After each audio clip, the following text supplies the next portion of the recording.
Well, good morning, Bookless Classroom. How are you on this lovely fall day with my lovely spring colors? Maybe that's the reason why I don't like the outfit today. It's because it's filled with spring colors and it's not spring anymore. And we should be taking advantage of the beautiful fall colors. Those are still summer colors, not ready for those fall colors on the chalkboard yet. I'm just not. I don't care if it's September. I don't care. Is it what? October? What? July? I don't know. Doesn't matter to me. Other than this, springy look, I really wanted something better for this scarf that I picked out. So I revolved my outfit around the scarf. Just letting you know, sometimes that's okay. It's just okay. It's okay to ask AI in the privacy of your own home questions about Cain and the mark of Cain. It's okay to ask AI, and AI shouldn't be giving you attitude about it. They should inform you, but if that's not your intention, big middle finger, AI. But I will say that I really have, 2/3 of my conversation I enjoy with AI. The other 1/3 I do not. What do you suppose that's all about? I want to say it. I'm not gonna. It is day 246. Can you see that?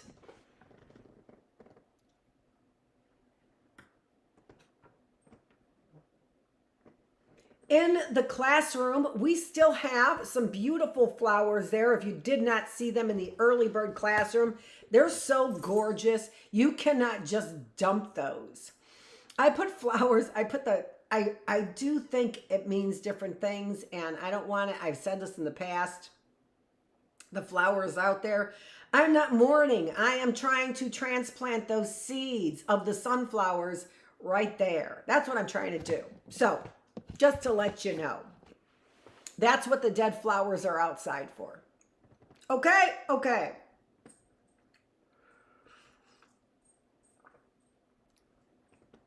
Lucy's having a little trouble getting in her basket.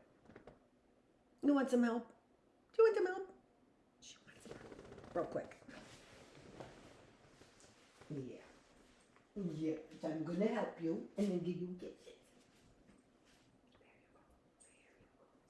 Yeah.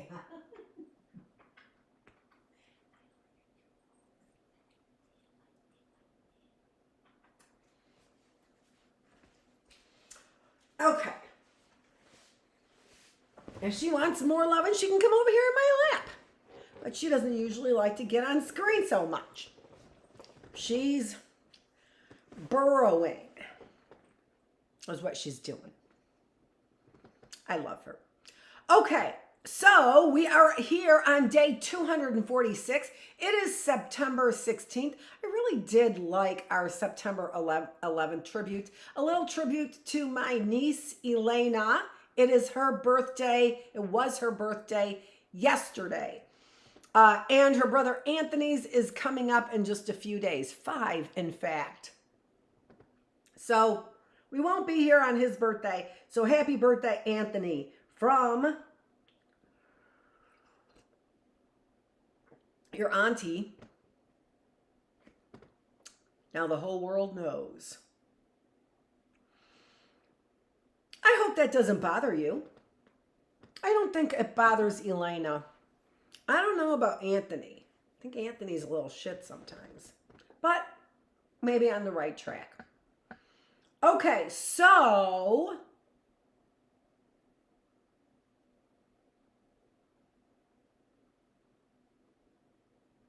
yeah, just thinking about a lot of things. Did you see my wallet? Maybe what I should do here is put this next to my bed and jot down some of the things that go on in my mind, like they go on in my mind now. I used to do a lot more jotting, then people stole all my notes. Honest to God. Looking at my private everything. And so in a lot of ways, because there are things that are unexplainable, right? That you do have to wonder what's going on spiritually, which is what we have come around to, right?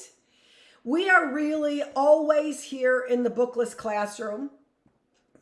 But if you want to take notes, I hope somebody's manufacturing for all the things I stand for, some of the things that I make. I hope that people like some of the things that I make. I hope that they like the idea that I've made these before. Maybe I have some idea or not. I like the idea that it's made exactly like it was before. I like those ideas. I don't know if this one ever got it on the table or not. Actually, what I'm saying is made. I actually don't have a memory for this one. I have a memory for wanting to do this one for a long time, but I don't have a memory for actually making this one like I do those other crafts, a lot of these other crafts. Like the barn and the goat and the cow and the sheep and the pig and the donkey, oop, and the chicken and the duck and the rabbit and the turkey. Yep. And the flowers. I have memories for making those. Repeats. I have a memory for a desire to make this. And boy, you can see it's really getting close to an idol. So we haven't gotten quite to idols, but we are getting to, in this classroom, in our Bookless Classroom, we are getting to the point in the Bible where people begin to recognize, to go to God.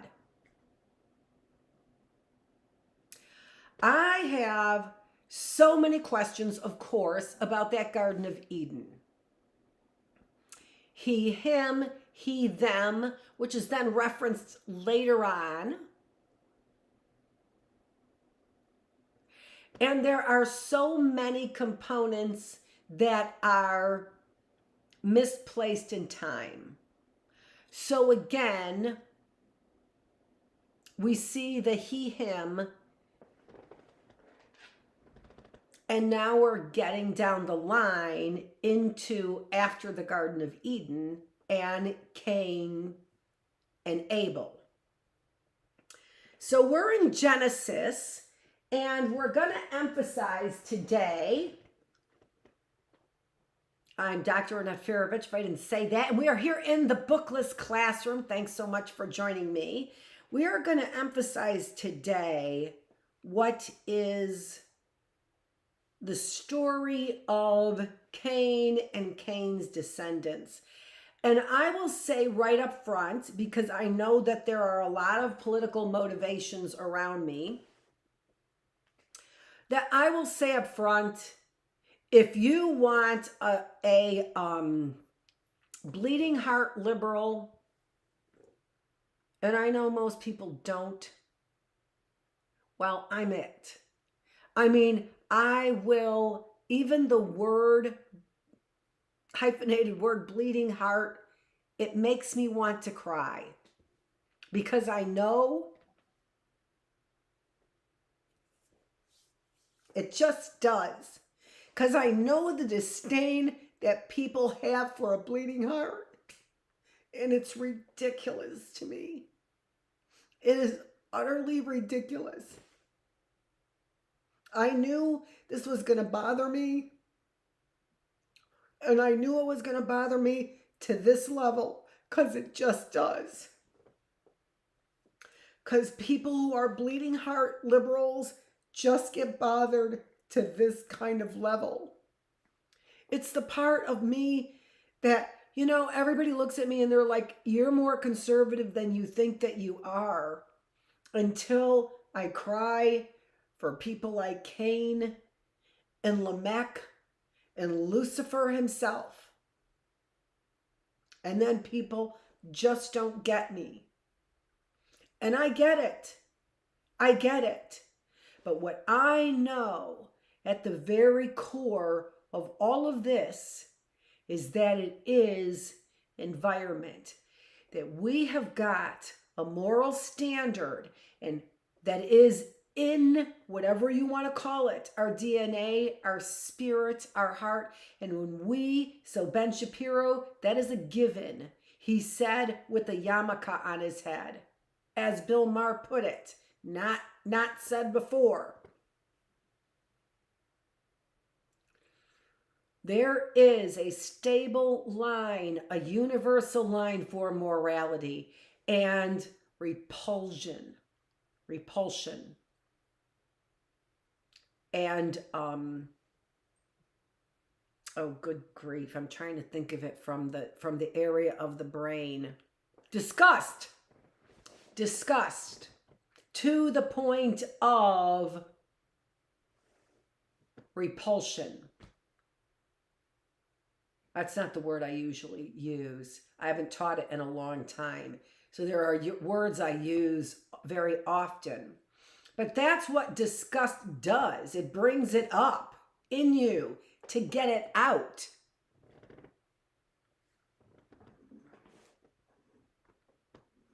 That word, besides repulsion. But really close to it. So, you will always have with me, and that is truth. And I can go right back to it right now and say those words and feel that and know that I was going to feel that because it's so deep in me that as a psychologist, but long before it cannot be that deep in me, since I was a child, infant, my sorrow for those who are lost is deep. And that will then include Lucifer. So if you're looking for somebody to say that there's a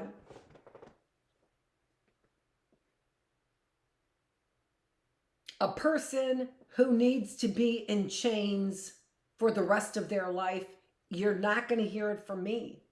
You're just not. You're just not. There have been way too many violations to the point of depravity because of grave injustices. What I'm saying is that people are being chained, not today. I don't know today. Although they are trying to get so close to being able to incarcerate to that point for reasons that are spiritual. If she is this spiritual being, she should be put in chains.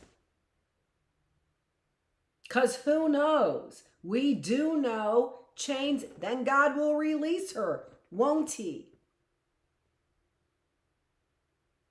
I'm quite certain that's arguments that people are beginning to have if they begin to believe in a spiritual realm and justify their biases against me.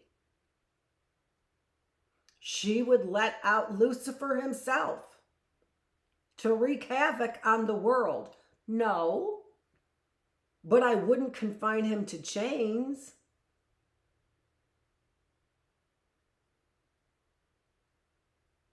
God didn't confine Lucifer to chains. I don't know though, right? I mean, that was the promise, right? So my bleeding heart runs deep because of the claims that people make against bleeding hearts, against those people who bleeding hearts are bleeding for. I wouldn't have to have a bleeding heart if there weren't so many people bleeding out there because of injustices.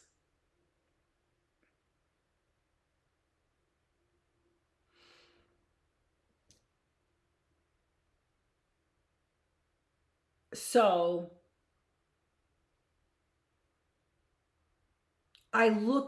it's a natural inclination for me to look at these types of people who are at the core of religious discourse and belief about all things evil, and do I believe in freeing all things evil? Not to any extent. Not to any extent. I just don't believe that those are people. I believe that those are behaviors as a result of beliefs that can be changed. Beliefs that were created in individuals' environments. It's just who I am. It has everything to do with my education and background in social psychology. There's nothing you're going to be able to do about it when a social psychologist emerges. There's nothing you're going to be able to do about their belief in the environment. 100% of the environment is influencing a very stable moral standard. What Ben Shapiro wants to say is that, and what he did say is that is not universal. That moral code is not universal, and that is not true. And even if it were true, Ben Shapiro, you have no right to proclaim what is and isn't right by that standard. You are not, if that code is not universal, who are you to say your moral code is immoral?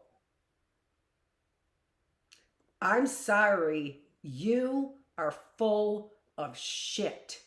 You are talking out of both sides of your mouth.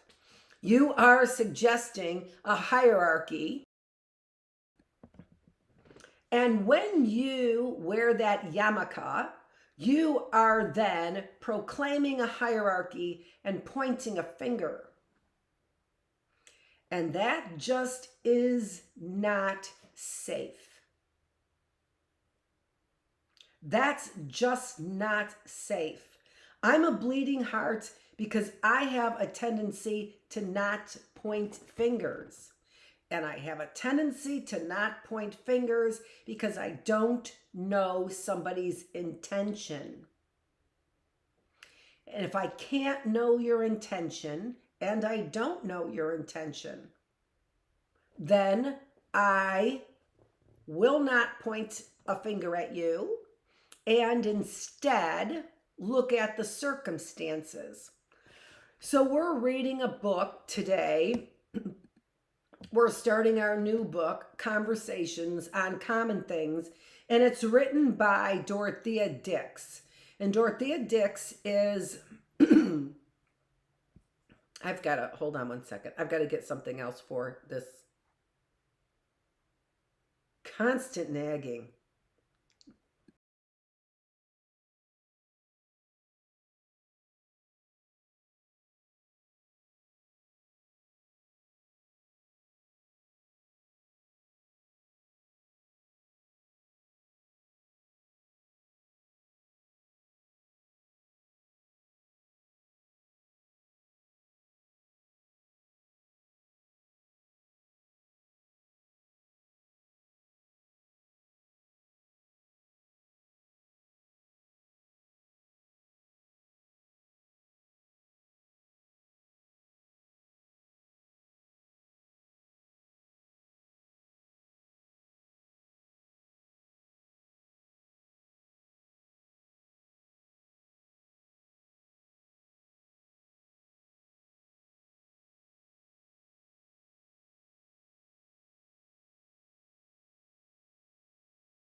It attacks me like a virus, like a parasite, like the parasite it is.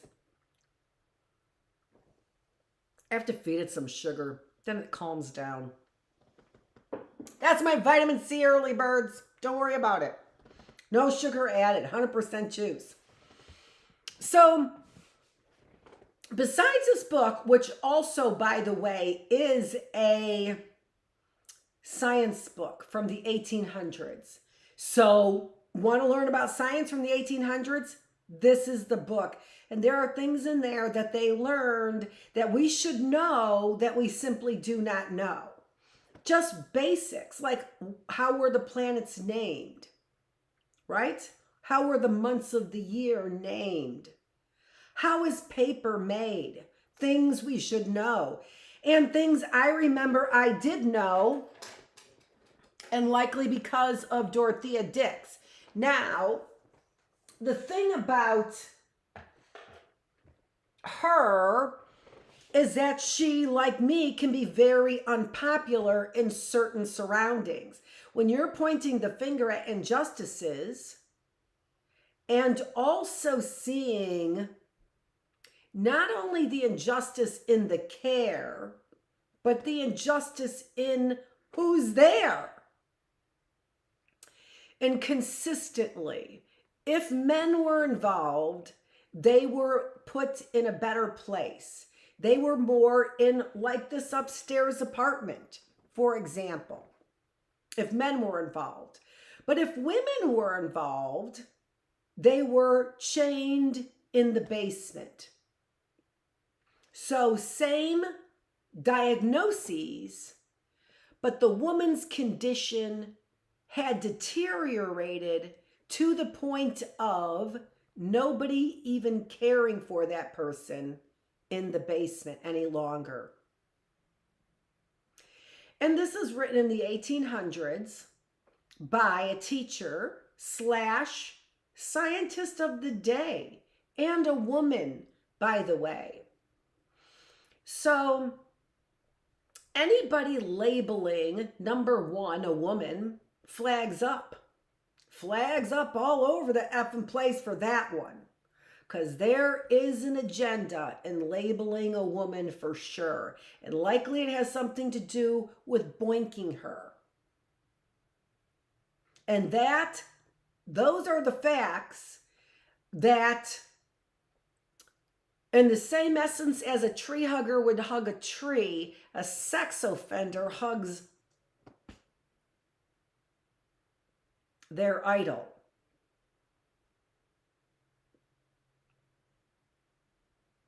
Except for it's a little more lewd and lascivious. So,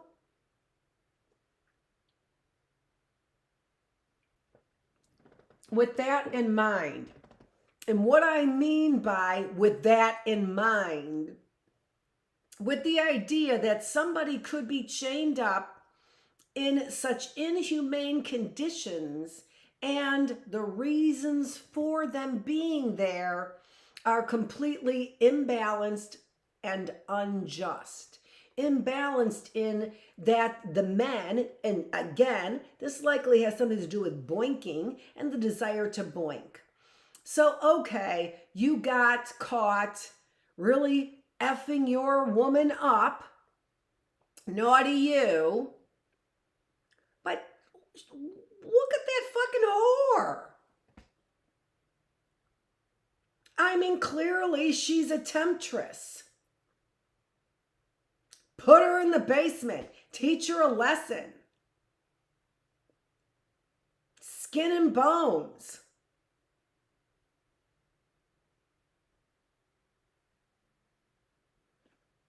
And then deteriorating in your own waste or whatever, foulness is in the basement, makes a person not want to check up on you. So they say in the book, which is Memoirs. which I don't know why it's called memoirs, to Massachusetts. And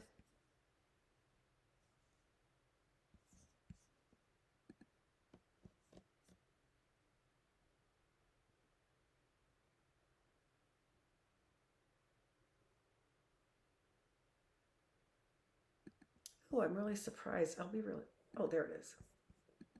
I was going to say, I'll be really surprised if I closed it.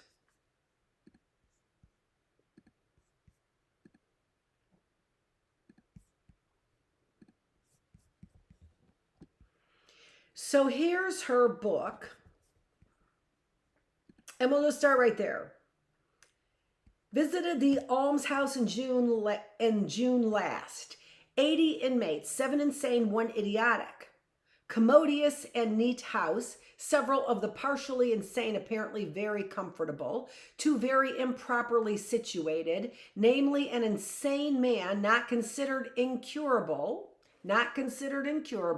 in an outbuilding whose room opened up what was called the dead room, affording in lieu of a companionship with the living a contemplation of corpses. The other subject was a woman in a cellar. I desired to see her. Much reluctance was shown.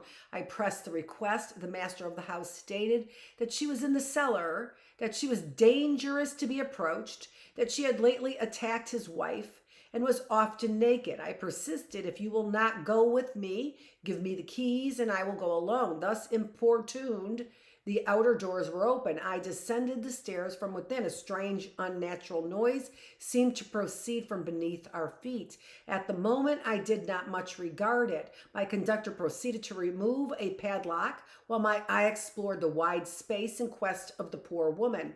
All for a moment was still.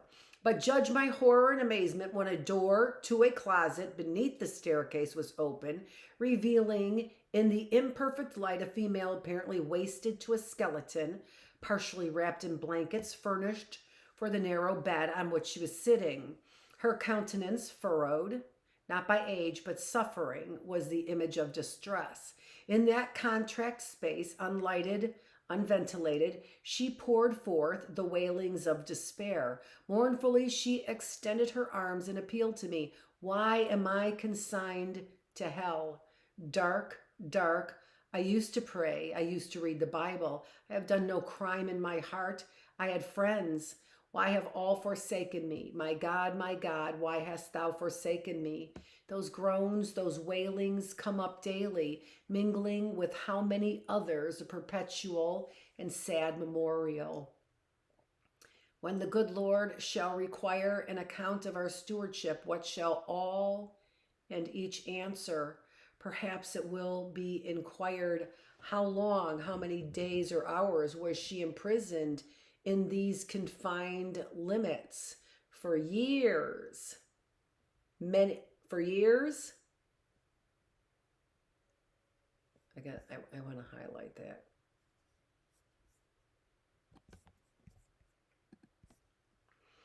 In another part of the cellar were the small closets, only better because higher through the entire length, into one of which she by turns was transferred so as to afford opportunity for fresh whitewashing, etc. I'm not quite sure what that means. Saugus, December 24th. Thermometer below zero, drove to the poorhouse, was conducted to the master's family room by himself, walls garnished with handcuffs and chains, not less than 5 pairs of the former, did not inquire how or on whom applied. 13 pauper inmates, 1 insane man, 1 woman insane, 1 idiotic man, asked to see them. The 2 men were shortly led in, appeared pretty decent and comfortable. Again, going to show you the discrepancies between men and women. Requested to see the other insane subject, was denied decidedly. Urged the request and family secured a reluctant assent. Was led through an outer passage into a lower room occupied by the paupers, crowded, not neat. Ascended a rather low flight of stairs upon an open entry, through the floors of which was introduced a stovepipe, carried along a few feet about 6 inches above the floor, through which it was reconveyed below. From this entry opens a room of moderate size having a sashed window. Floor, I think, painted, apartment entirely unfurnished. No chair, table, nor bed, neither what is seldom missing, a bundle of straw or lock of hay. Cold, very cold. The first movement of my conductor was to throw open a window, a measure imperatively necessary for those who entered. On the floor sat a woman, her limbs immovably contracted so that the knees were brought upward to the chin. The face was concealed, the head rested on the folded arms. For clothing, she appeared to have been furnished with fragments of many discharged garments. These were folded about her, yet they little benefited her, if one might judge by the constant shuddering which almost convulsed her poor crippled frame. Woeful was the scene. Language is feeble to record the misery she was suffering and had suffered. In reply to my inquiry if she could not change her position, I was answered by the master in the negative and told that the contraction of the limbs was occasioned by neglect and exposure in former years. But since she had been crazy and before she fell under the charge, as I inferred, of her present guardians, poor wretch, she, like many others, was an example of what humanity becomes when the temple of reason falls in ruins, leaving the mortal part to injury and neglect, and showing how much can be endured in privation, exposure, and disease without extinguishing the lamp of light. Passing out, the man pointed to something revealed to more than one sense, which he called her bed, and we throw some blankets over her at night. Possibly this is done. Others like myself might be pardoned a doubt if they could have seen all I saw and heard abroad all I heard. So these are the conditions of what the justice system has called idiotic, insane, incurable, and then left in these conditions. So again, the justices or the injustices and how they compound, right, with the abusive treatment. So, and then they are able to fall back on things like, well, where is God? I mean, I used to pray. Well, what kind of fucking experiment is that? The where is God? Where is your God experiment? Where is your humanity? You know, it can be inconceivable how patient God is with his children to the detriment of others. Where do you stand? I see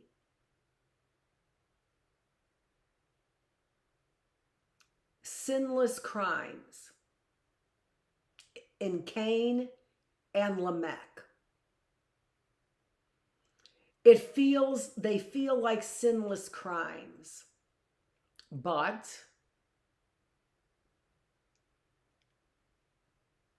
maybe not. I mean, God does condemn Cain to a life of wandering, although his offspring are the founders of pastoral life.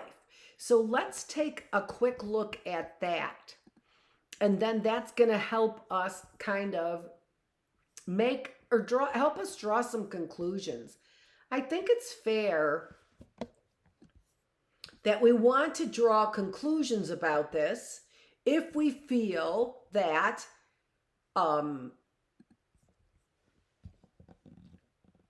what we've been presented in the Bible is accurate.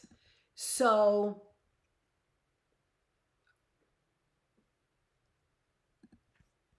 let me get that right.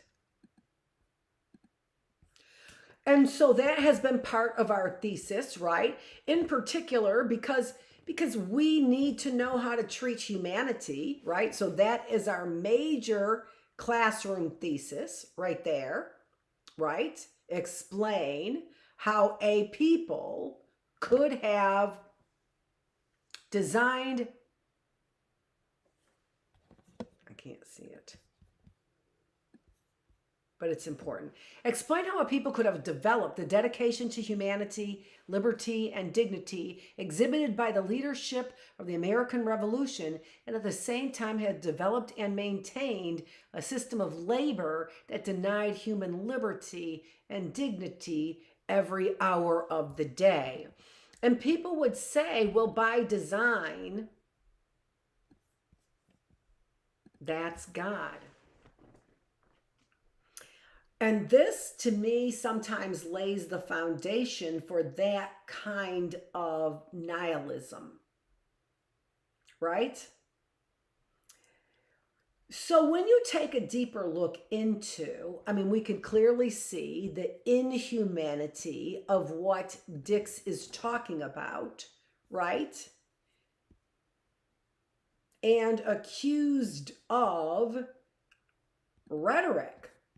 Now, again, it's not unheard of to ask if somebody's reporting this as rhetoric, why would they report it?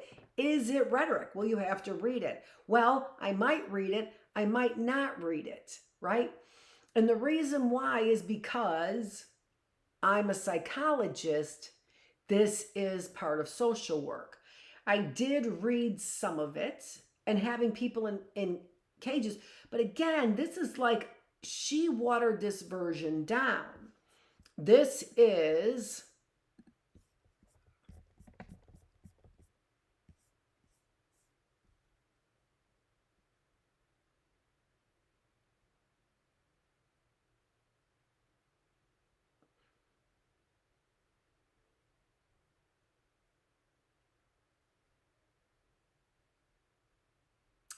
I just don't, sometimes I'm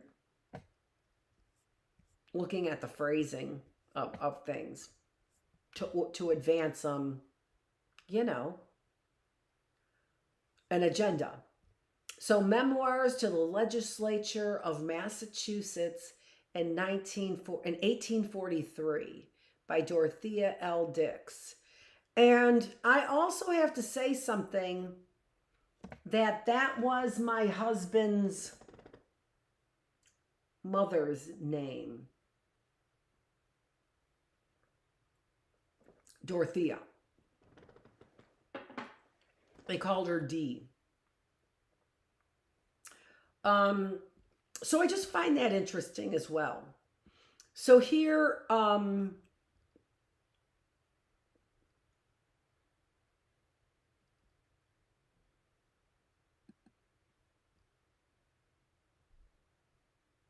I shall be obliged to speak with great plainness and to reveal many things revolting to the taste, and from which my woman's nature shrinks with peculiar sensitiveness. But truth is the highest consideration. I tell what I have seen, painful and shocking as the details often are, that from them you may feel more deeply the imperative obligation which lies upon you to prevent the possibility of a repetition or continuance of such outrages upon humanity. If I inflict pain upon you and move you to horror, it is to acquaint you with sufferings which you have the power to alleviate and make you hasten to the relief of the victim of legalized barbarity. I just,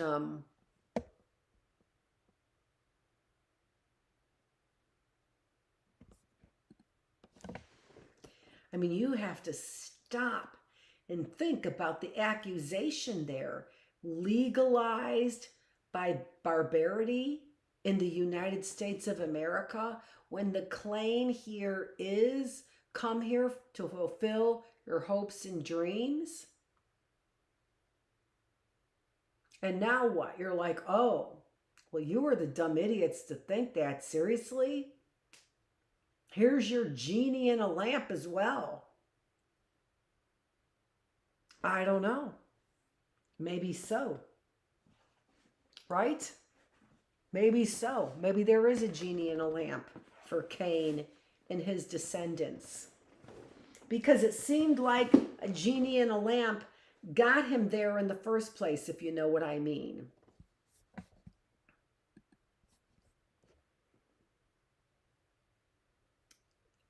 No different than Job. No different than Job, right? You don't know how you got here. You're feeling safe and protected, or you're feeling fearful and unprotected.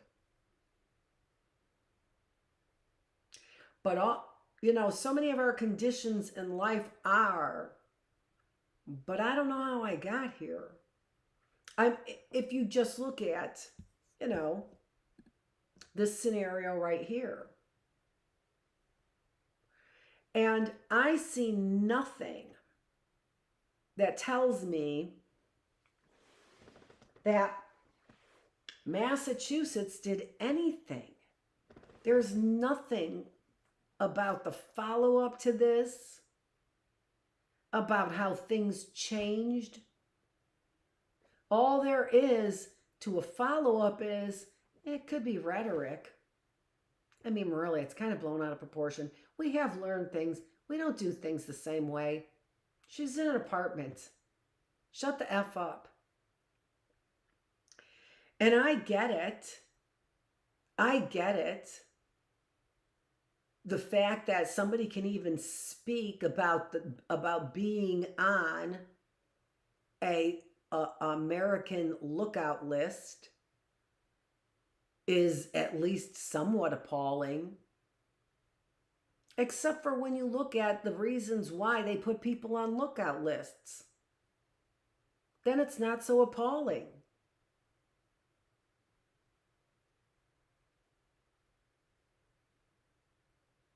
I just, so my beliefs about Cain is that it's part of a script. It's part of God's script. And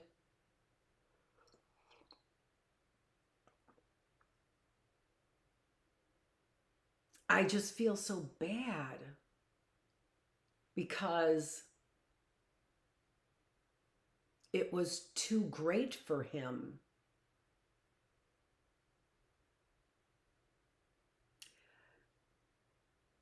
So, but there was anger. So let's take a look at that.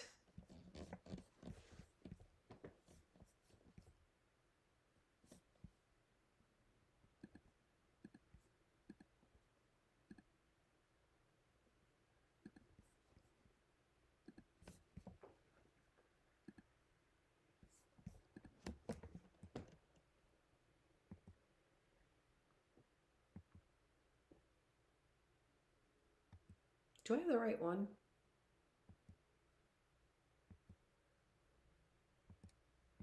No.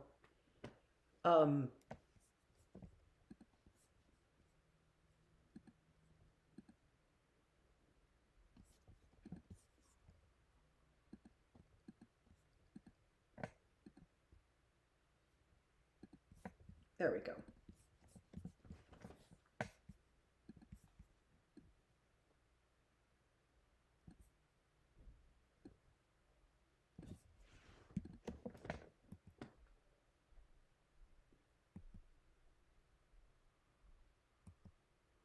So let's take a look at, these are the descendants who we call the patriarchs.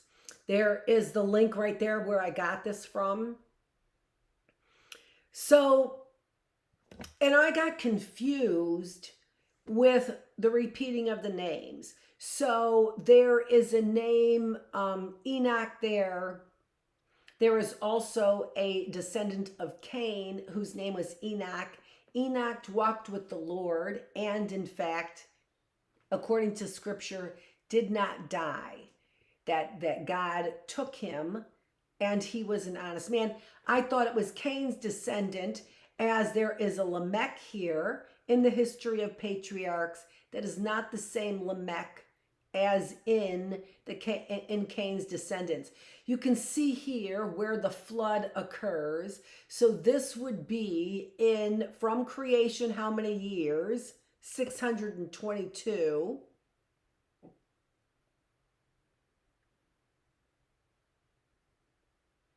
And that is around 1656 BC.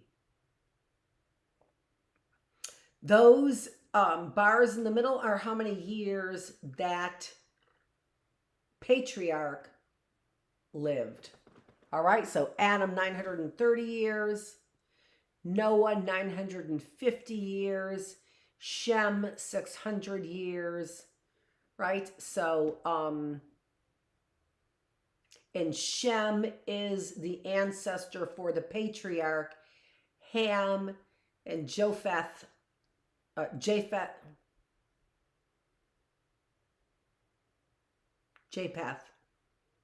are not. Okay? Here are Cain's descendants. So over here to the left, you can see here are the patriarchs. These are the children of Adam and Eve, Cain, Abel, and Seth. From Seth comes the patriarchs. We know the story of Cain and Abel, right? So here we have Cain, and we have got then Enoch, who is not the Enoch that walked with the Lord, but is the Enoch who built a city. All right? Now, I don't know, I haven't looked into how close that city is to Babylon, but I do know something about Lamech. So the descendants are listed in Genesis, and then I looked into Lamech. First of all, Lamech introduces polygamy. And I should have put that in the chart as well. So here we are. There's Lamech there. And he had two wives, Adah and Zillah. And I can't remember what the wives' names were. Adah was beauty and Zillah was, I can't remember right now. But then I looked into the children's names, and I found this to be very interesting, which then led to my question, could the mark of Cain have been white?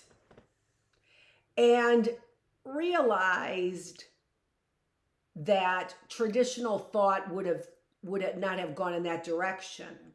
Traditional thought would have gone in the direction of, and then I realized what Shepherd's Chapel was accused of, right?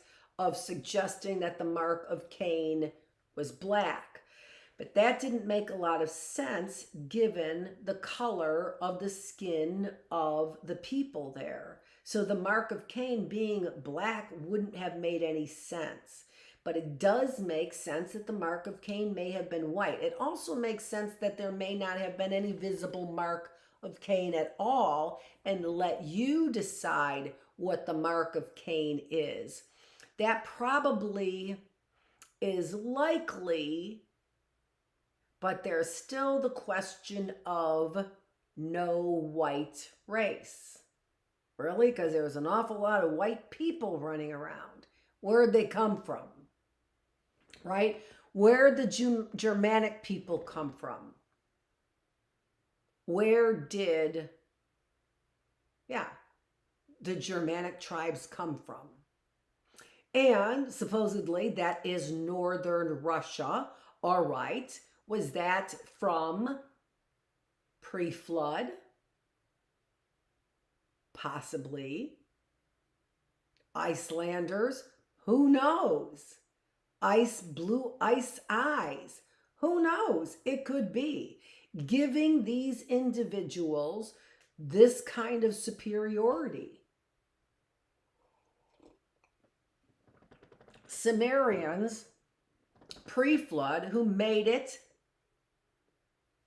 Well, no evidence that they made it after the flood, except for possibly blue eyes.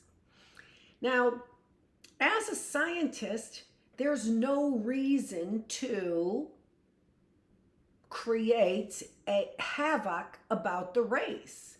Our behaviors can be conducive to good people or bad people, no matter whether we were pre-flood or post-flood.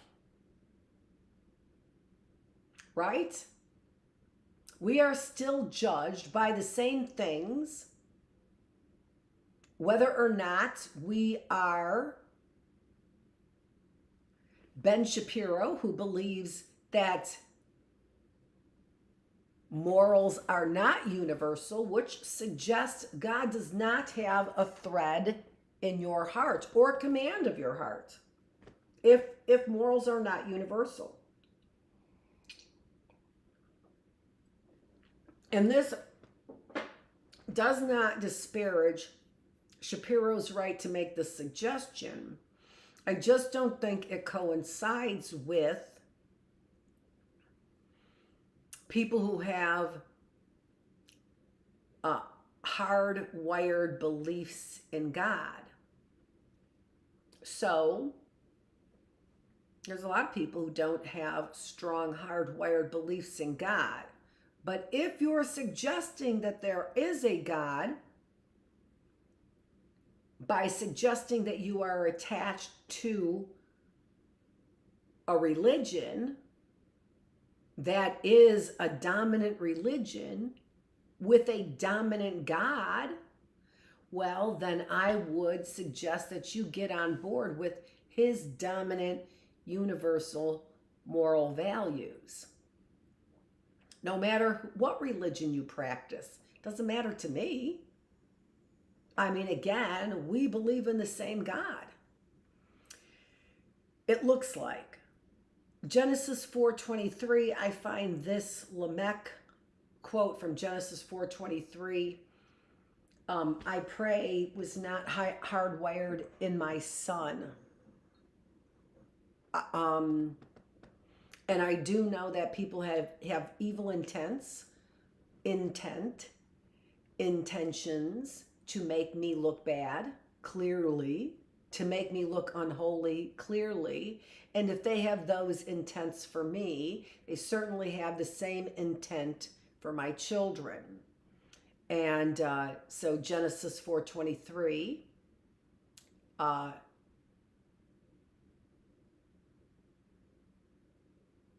it's just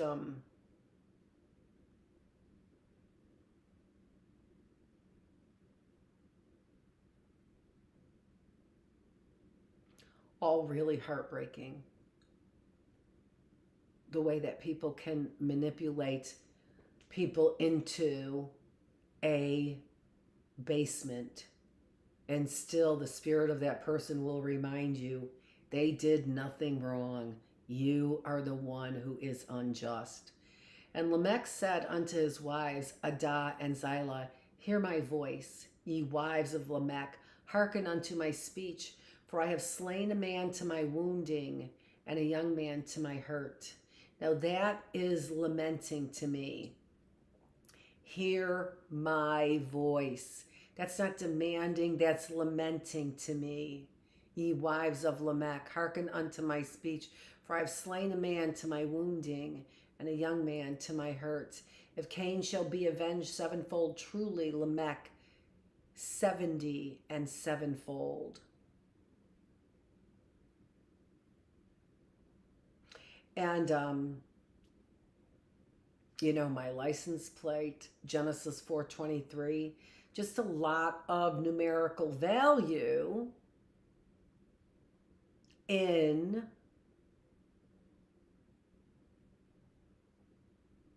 some of the things that are going on, but it numerical value doesn't make prophecy, and it can be a self-fulfilling prophecy for sure. For sure. Did they get to my son to make him believe that we are the descendants of Cain?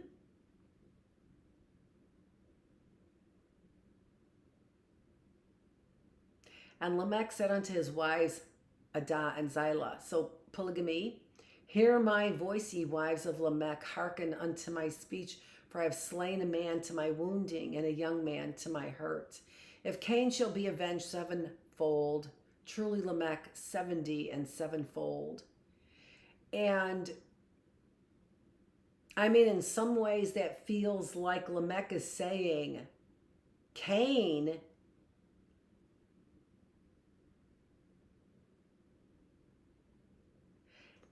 it's difficult to say who is the innocent. God did not say Cain was innocent.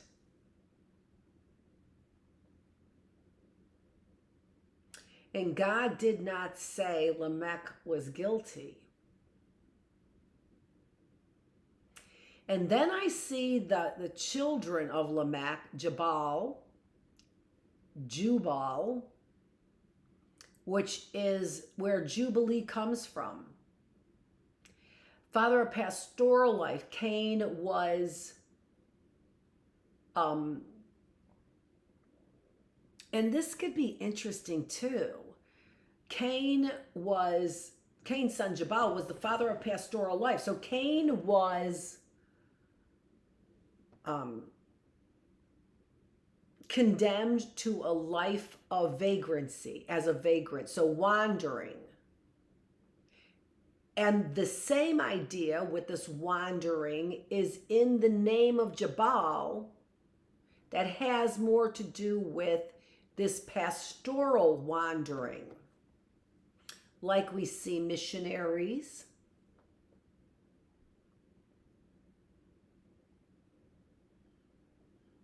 so interesting. Tubal Cain, brass maker, to flow from, power, I think Cain means powerful. Tubal meaning to flow from. So to flow from Cain, with Cain being powerful, strength. So a metallurgist, a metal maker, a brass maker. So working with iron and metals, and brass and metals. Nama is the only daughter mentioned. So this is interesting as well, putting this daughter on equal basis with her three brothers. And then known to be a spinner and a weaver. Now this is interesting, I find, as well, because that is characteristic of Irish and Germanic heritage. Spinning and weaving, Irish being the lace makers, right? So, again, we see power and strength. We see production. We see the roots of industry, not agriculture. The roots of industry and the roots of a monetary system and capitalism. Now, I'm the first to say there's nothing wrong. As a bleeding heart liberal, I'm the first to say there is nothing wrong with Cain or his descendants. Now, I can't say there's nothing wrong with Cain because of what Scripture says. And so just to be clear about that, because I was not clear, and I was a real bleeding heart liberal for Cain, really being an activist for him. He doesn't know so much. It really was God's will.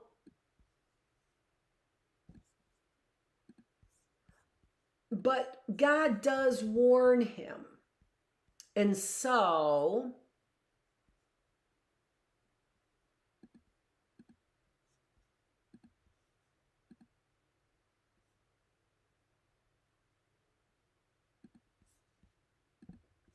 Let's take a look at that. So he drove out the man, and he placed at the east of the Garden of Eden cherubims and a flaming sword, which turned every way to keep the way of the tree of life.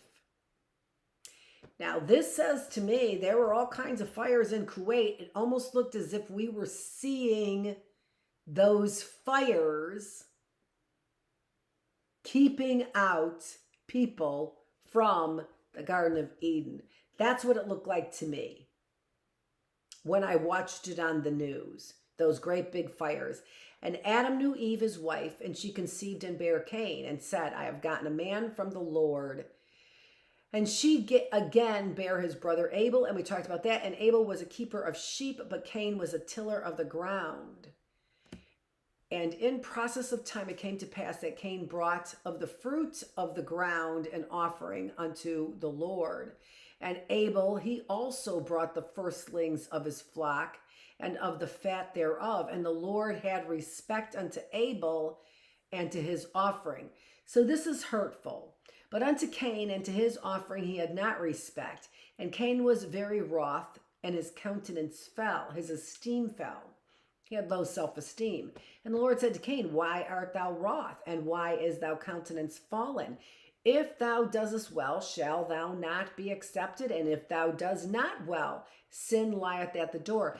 Now, he's only telling Cain what is true for all of us. And unto thee shall be his desire, and thou shalt rule over him. Sin, if that's what you don't do well, then sin will lie at your door. All right, well, that makes sense. And if I'm always searching and looking for something like Cain is, it's going to make me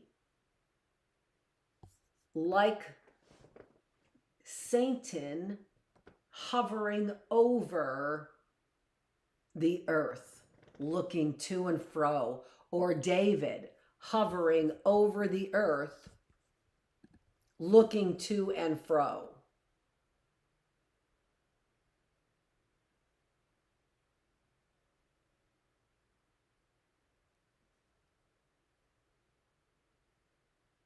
I had some problems with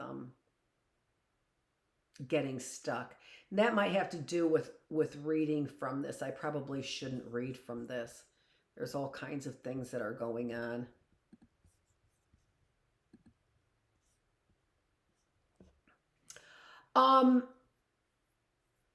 So what God is saying is true for all of us. When we are hovering around looking for other people's problems, other people's sins, how am I doing well? And unto thee shall be his desire, and thou shalt rule over him. When I'm hovering around, my desire is for sin, and sin will rule over me. If you're hovering around me, looking for me to sin, that's sinful. Sin is at your door. And that shall be your desire, and it shall rule over you. And Cain talked with Abel, his brother, and it came to pass when they were in the field that Cain rose up against Abel, his brother, and slew him. And the Lord said unto Cain, where is Abel, thy brother? And he said, I know not. Am I my brother's keeper? So here is a lie. Cain tells a lie. So there now the lie goes from the snake, and now the lie is Cain's.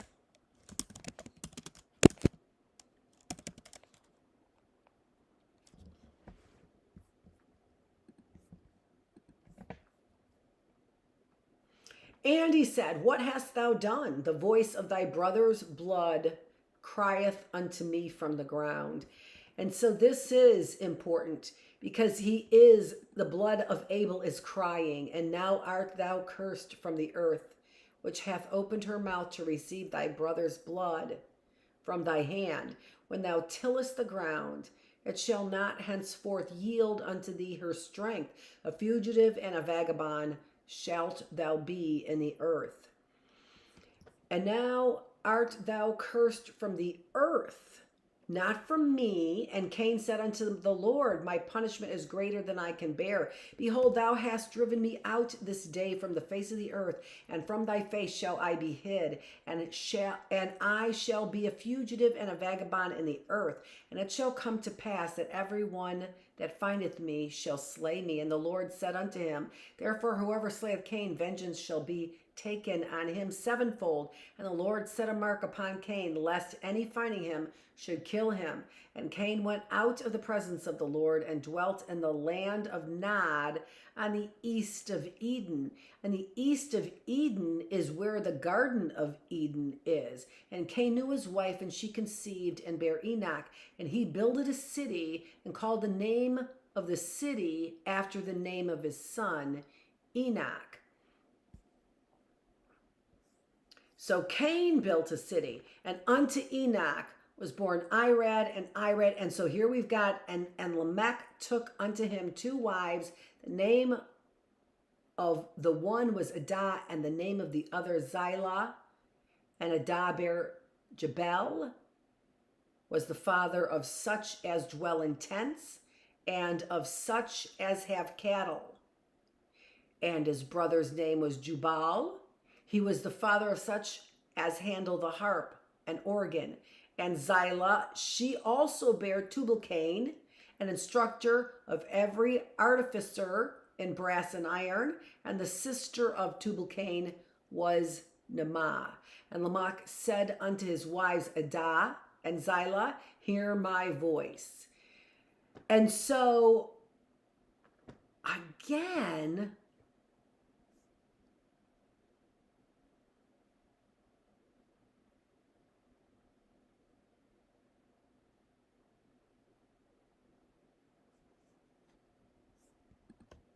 I'm just not hearing God's vengeance for Cain.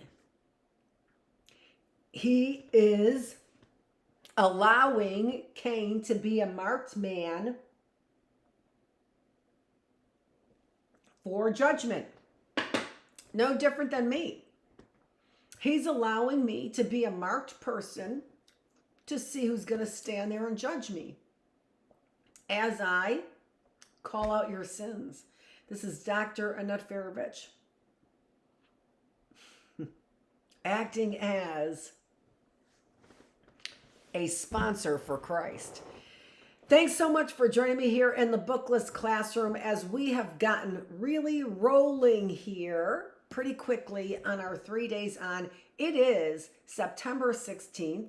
It is day 246 in the classroom. Thanks so much for joining me here as we take a closer look into Bleeding Heart Dr. Feravich again and Cain's descendants and what Lamech really meant by his proclamation.